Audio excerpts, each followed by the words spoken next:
Andrew Tate has been in the news today because he has been arrested by Romanian authorities for some pretty terrible stuff.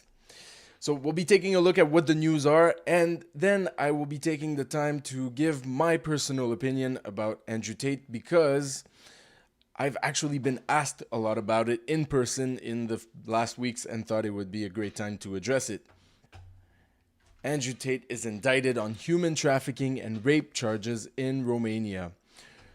Romanian prosecutors have filed a criminal indictment against social media celebrity Andrew Tate and his brother Tristan, accusing the pair of a raft of serious crimes that range from violence and rape to running a human trafficking and organized crime ring. Eesh.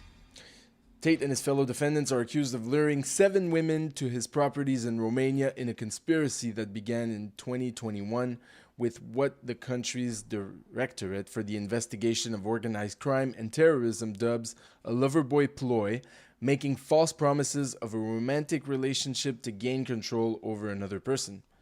But after entering Tate's sphere of influence, the women were sexually exploited and forced to make pornographic videos, and one of the women was repeatedly raped in March of 2022, according to the prosecution agency known as DICOT. Pretty bad stuff. To control the victims, prosecutors allege Tate and other defendants used intimidation and constant surveillance along with conjuring alleged debts the women were to repay. In one instance from October 2021, they illegally accessed the women's social media accounts to post compromising images of her. When a woman refused to make more pornography in the same month, she was met with physical violence, prosecutors say. So, as you can see, this is pretty bad stuff. I'm not going to read the rest of it. You get the gist. I actually thought he had been on trial for this already and he had been arrested in the past. Maybe this is a new arrest or maybe it's in a different country. But these are the allegations and they come from multiple different sources. While I would hope that no one in the world would be so evil as to engage in these types of behaviors, the fact that it comes from different sources here makes me believe that this actually happened.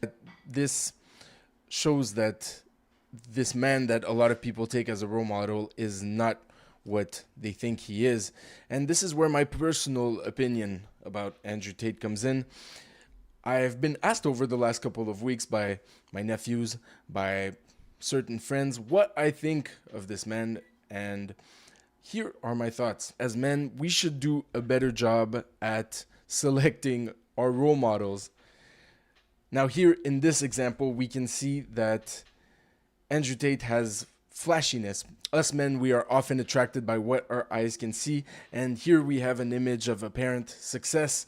We have someone who dresses fancy, who has fancy cars, who has a lot of money, and this is something that looks like success, and men are attracted to that. But it is a shallow way of choosing a role model, and I know a lot of guys who follow Andrew Tate based only on these things, but those don't make a man. What I mean by choosing better role models is that we should choose our role models based on integrity or based on consistency, based on proactivity, based on faithfulness, based on being loving to people and helping not only yourself thrive, but other people as well.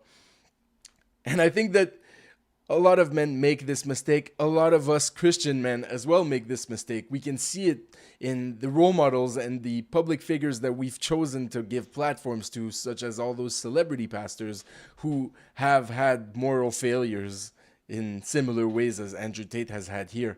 We often want to elevate the people that are flashy, the people that look good, that can articulate well, and that are charismatic.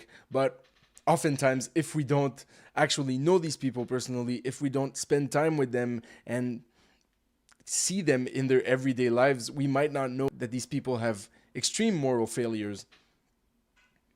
So for me personally, I think Andrew Tate is a horrible role model, and if he's found guilty of these allegations, then he should be discarded by all those who look up to him.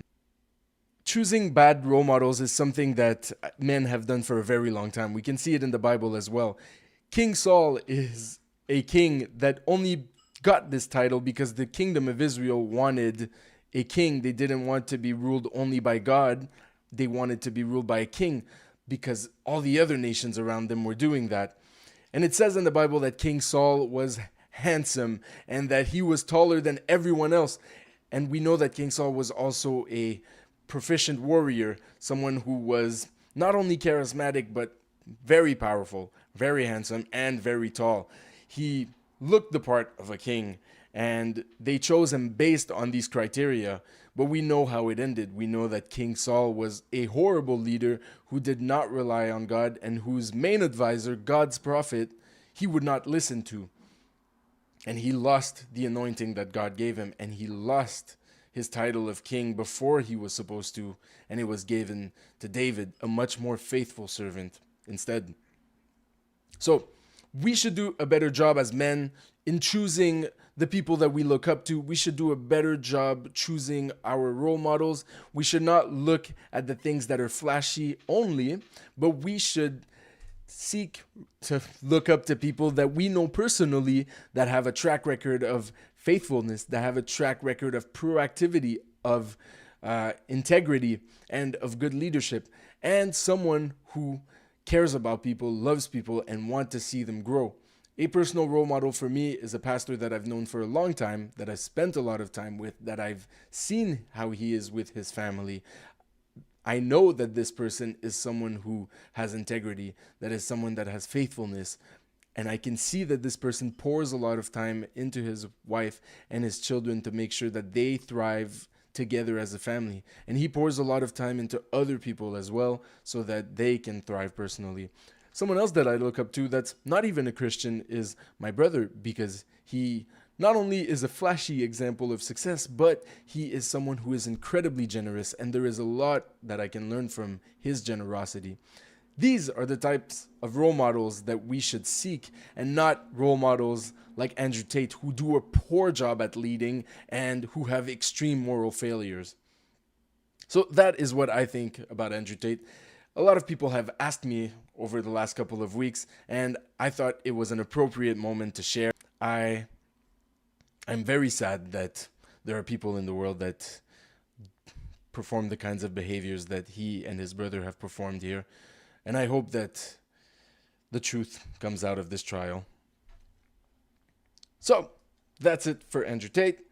Let me know if you have any questions. If you like this topic, let me know by liking the video. Let me know by leaving a comment if you watch this after it's live.